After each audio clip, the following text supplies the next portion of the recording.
चलिए दोस्तों बात करते हैं एक और नए क्वेश्चन के बारे में। इस क्वेश्चन में एग्जामिनर ने कहा पी क्यू आर एस एक वर्ग है जिसकी भुजा 16 सेंटीमीटर है। दिए गए वर्ग से काटे जा सकने वाले सबसे बड़े नियमित अष्टभुज की भुजा का मान क्या है, ये एग्जामिनर मुझसे पूछ रहा है।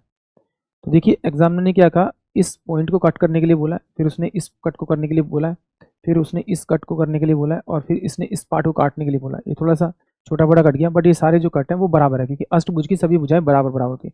तो एक तरीका तो है, आप इसे मान लीजिए ये ए साइड है इसकी, ये भी ए साइड है, और यहाँ से आता ये भी ए साइड है, ये भी ए साइड होगी, ये भी इसकी ए साइड होगी, और ये भी इसकी ए साइड होगी, ये भी ए और ये ए।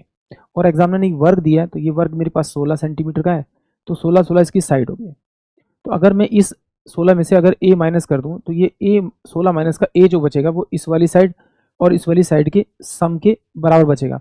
अगर मैं इसे 2 से भाग कर दूं, तो 16 माइनस का ए बाय में 2 ये वाली साइड देगी इस ट्रायंगल की, और यहाँ पर सेम ही आ जाएगी 16 माइनस का ए बाय में आपका 2 ये आ जाएगी। अब ये देखिए, ये तो मेरे को राइट एंगल ट्रायंगल मिल रहा है, ये वाली साइड मुझे पता ए है, तो इसका स्क्वायर और इसका स्क्वायर, इन दोनों के स्क्वायर को करके जोड़ूंगा तो इसके स्क्वायर के बराबर आ जाएगा, जहाँ से मुझे ए की वैल्यू मिल जाएगी।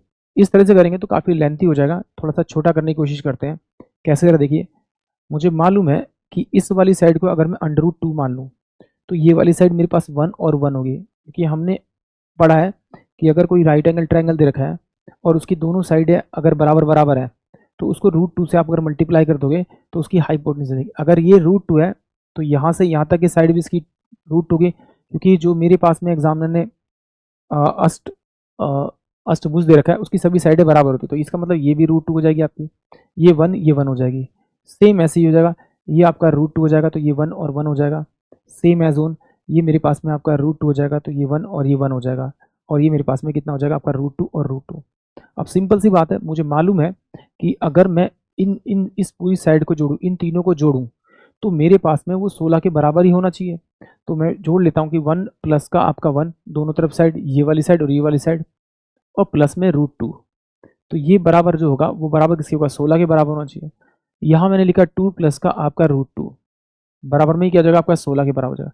क्या मैं इस 2 को ऐसे लिख सकता हूँ, √2 इंटू में आपका √2 प्लस का आपका √2 बिल्कुल लिख सकता हूँ, तो ये बराबर 16 आ जाएगा, क्योंकि इन दोनों को मल्टीप्लाई करें तो ये बन जाएगा। तो यहाँ से मैं √2 कॉमन निकाल लेता हूँ, जैसे मैं यहाँ से √2 कॉमन निकालूंगा तो ये मेरे पास में √2 प्लस का आपका 1 बचेगा, बराबर में ये 16 के बराबर हो जाएगा।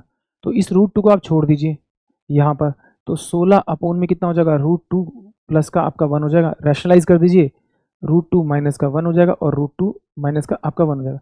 ये a प्लस बी है, ये a माइनस बी है, तो इसका मतलब क्या हो जाएगा 16 अंडर रूट के अंदर 2 माइनस का 1 बाय में आपका कितना हो जाएगा 1 हो जाएगा। यानी कि ऑप्शन जो मेरे पास में आपका आपका सी होगा वो इस क्वेश्चन के लिए करेक्ट होगा, क्योंकि 16 अंडर रूट में 2 माइनस का आपका 16 हो जाएगा, यानी कि ऑप्शन सी इस क्वेश्चन के लिए करेक्ट होगा।